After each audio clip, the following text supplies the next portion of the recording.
અંકલેશ્વર ગ્રામ્ય પોલીસે Delhi Mumbai express way પર પૂનગામ નજીકથી વિદેશી દારૂ ભરેલ ટ્રક ઝડપી પાડી હતી. પોલીસે ચોખાની ગુણોની આડમાં સંતાડીને લઈ જવાતા 2 કરોડથી વધુની કિંમતના દારૂના જથ્થા સાથે ટ્રકના ડ્રાઈવર અને ક્લીનરની ધરપકડ કરી છે. અંકલેશ્વરના પૂનગામ નજીક દિલ્હી મુંબઈ એક્સપ્રેસ વે પર ગ્રામ્ય પોલીસે મોટી કાર્યવાહી કરીને વિદેશી દારૂનો જથ્થો ઝડપી પાડ્યો છે. ટ્રકમાં ચોખાની ગુણની આડમાં સંતાડી લઈ જવાતો 2.6 કરોડની કિંમતનો વિદેશી દારૂ કબજે કરવામાં આવ્યો છે. પોલીસને મળેલી બાતમીના આધારે ટ્રકને રોકી તપાસ કરતા અંદરથી 33,000 નંગ વિદેશી દારૂની બોટલો મળી આવી હતી. દારૂ ચોખાની બોરીઓ વચ્ચે છુપાવીને લઈ જવાતો હતો, જેથી ચેકિંગ દરમિયાન શંકા ન જાય. ગ્રામ્ય પોલીસે રાજસ્થાનના ટ્રક ડ્રાઈવર જેરામ મેઘવાલ અને ક્લીનર મુકેશ મેઘવાલની ધરપકડ કરી ટ્રક અને ચોખા સહિત કુલ 2,24 લાખની કિંમતનો મુદ્દામાલ જપ્ત કરવામાં આવ્યો છે. પ્રાથમિક તપાસમાં સામે આવ્યું છે કે દારૂ હરિયાણા બોર્ડર પરથી ભરવામાં આવ્યો હતો અને વાંસદ ટોલનાકા સુધી પહોંચાડવાનો હતો. પોલીસથી બચવા માટે આરોપીઓએ દિલ્હી મુંબઈ એક્સપ્રેસ વેનો માર્ગ પસંદ કર્યો હોવાનું બહાર આવ્યું છે. ગ્રામ્ય પોલીસે પ્રોહિબિશન અંગેનો ગુનો નોંધી વધુ તપાસ હાથ ધરી છે.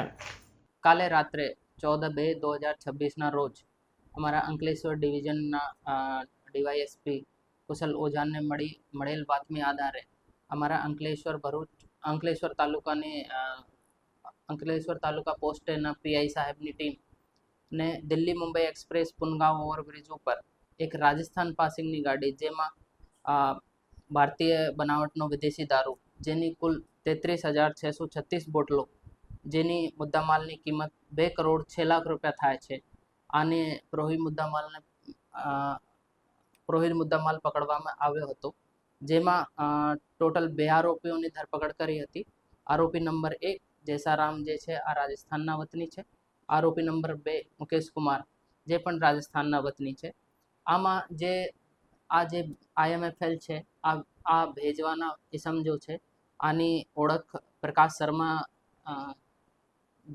નામથી થઈ છે. આ હાલમાં અમારા વોન્ટેડ લિસ્ટમાં છે. આની તપાસ ઉડાણપૂર્વક ચાલી રહી છે. આગે કંઈ તપાસમાં કંઈ આવશે તો તમે જાણ કરવામાં આવશે. આ જે છે ટ્રકમાં જે દારૂના સિવાય જે બીજો મુદ્દામાલ હતો, આમાં ચાવળની કટ્ટીઓ હતી અને જે ઈબે બિલ કે બિલ્ટી જે હતી, આ પણ જે ચાવળોની રાઈસની હતી.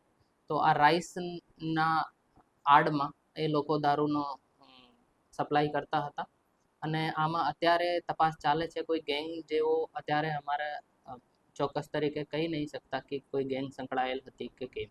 સર, મુદ્દામાલ ક્યાંથી પકડાયો હતો, ક્યાંથી લાવવામાં આવ્યો હતો, ક્યાં લઈ જવાનો હતો, એની કોઈ તપાસ થઈ છે? આ મુદ્દામાલ મોટા તौर पे જે અમારી તપાસમાં જાણવા મળેલ છે, આ હરિયાણાથી લઈને આવતા હતા અને ક્યાં જવાનો હતો, આની તપાસ અત્યારે ચાલુમાં છે.